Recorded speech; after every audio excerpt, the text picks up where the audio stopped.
The Wild Bunch, Inside the Lives of Butch Cassidy and the Sundance Kid. Howdy, partners. Today, we're diving into the legendary lives of two of the Wild West's most famous and infamous outlaws, Butch Cassidy and the Sundance Kid. These two weren't just your average train robbers, they were the original dynamic duo, long before Batman and Robin ever swung into action. Their story is one of adventure, camaraderie, and enough daring heists to make your head spin. So, grab your hats, tighten your holsters, and get ready for a wild ride through the dusty trails of outlaw history. Chapter 1: Humble Beginnings and Wild Dreams.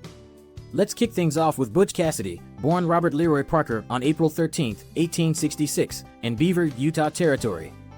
Now, when you think of outlaws, you might imagine someone who was born into a life of crime, but not Butch.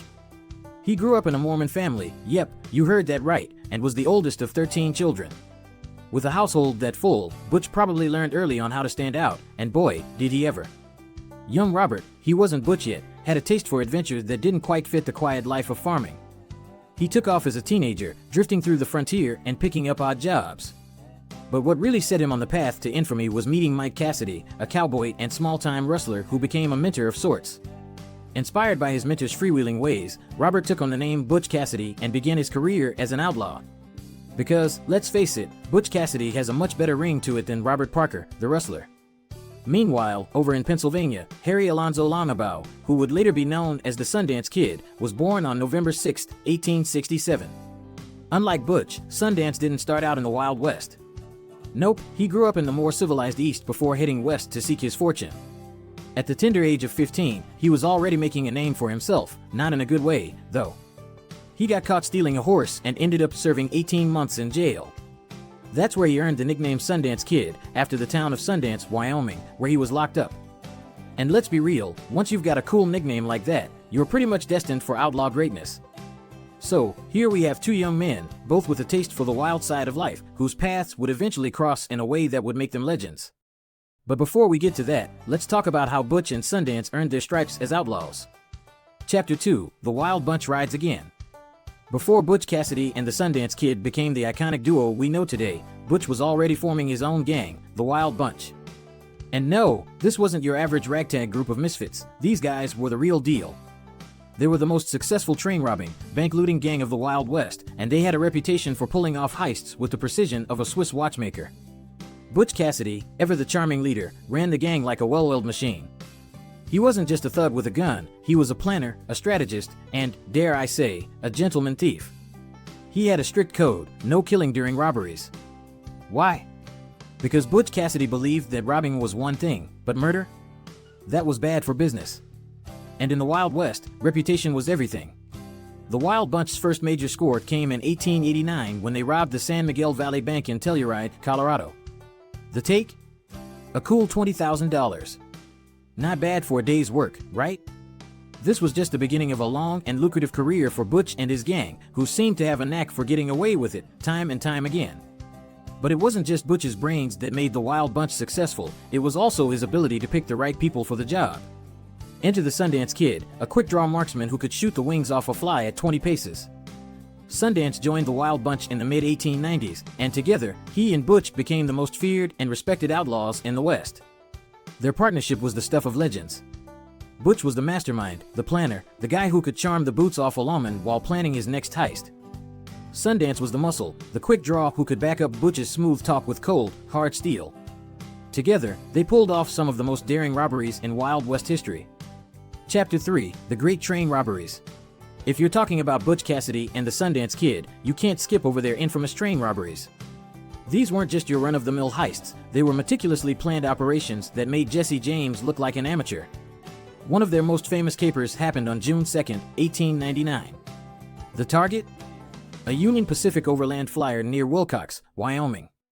This was no small-time job, this was a full-blown, guns-blazing, explosion-filled train heist that would make Hollywood directors weep with envy. Butch and the Wild Bunch stopped the train by blowing up a bridge, and then they forced the crew to uncouple the mail car from the rest of the train. With dynamite strapped to the door, the gang blasted their way into the car and made off with thousands of dollars in cash and valuables. The heist was so successful that it became known as the Wilcox train robbery, and it put Butch and Sundance on the map as the most wanted men in America. But did they stop there? Oh, no. They were just getting started.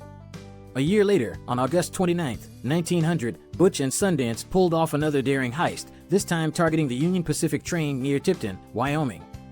Using the same tactics, blowing up the train and making off with the loot, they secured their reputation as the most elusive outlaws in the West. The law was always one step behind, and Butch and Sundance were always one step ahead. But it wasn't just their skill with a gun or their ability to plan the perfect heist that made them legends, it was their personalities. Butch was the charmer, the guy who could talk his way out of anything.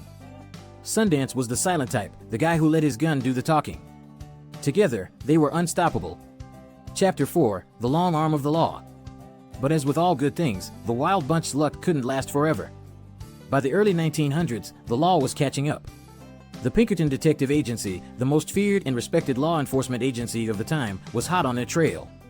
The Pinkertons were relentless, tracking Butch and Sundance across the West, and eventually, the pressure became too much. Butch and Sundance knew they couldn't keep running forever, so they decided to do what any self-respecting outlaw would do: they fled the country. In 1901, the duo, along with Sundance's girlfriend, Etta Place, headed to South America, hoping to start fresh in the wilds of Argentina. For a while, it seemed to work. They bought a ranch, lived the quiet life, and even dabbled in the cattle business. But you know what they say, you can take the outlaw out of the Wild West, but you can't take the Wild West out of the outlaw. Soon enough, Butch and Sundance were back to their old tricks, robbing banks and trains across South America. They even pulled off a few heists that rivaled their best work in the States. But the Pinkertons weren't far behind, and it was only a matter of time before the law caught up with them. Chapter 5, The Final Showdown. The end came in November 1908, in a remote village in Bolivia. Butch Cassidy and the Sundance Kid had just pulled off one last heist, robbing a payroll convoy of a mining company. But this time, the law wasn't far behind. The Bolivian army cornered them in a small adobe house in the town of San Vicente, and what followed was one of the most legendary and debated showdowns in outlaw history. Surrounded and outgunned, Butch and Sundance made a desperate last stand. The details of what happened next are murky, but what we do know is this: a fierce gunfight ensued, and when the dust settled, the bodies of two men were found inside the house. Official reports claim that Butch Cassidy and the Sundance Kid died in that shootout, ending their reign of terror once and for all. But here's the thing, some say that Butch and Sundance didn't die that day. According to legend, they faked their deaths and escaped, living out the rest of their days under assumed identities.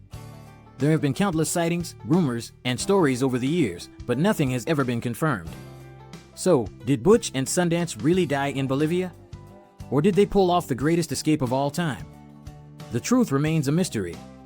Outro.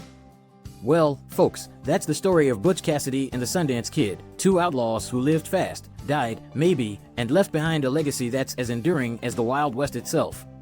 If you enjoyed this wild ride through history, don't forget to hit that like button, subscribe, and ring that bell so you never miss another tale of daring and deception. And remember, life's short, so make sure you live it with a little bit of outlaw spirit. Thanks for joining us, and until next time, keep your wits sharp, your aim steady, and your spirit free.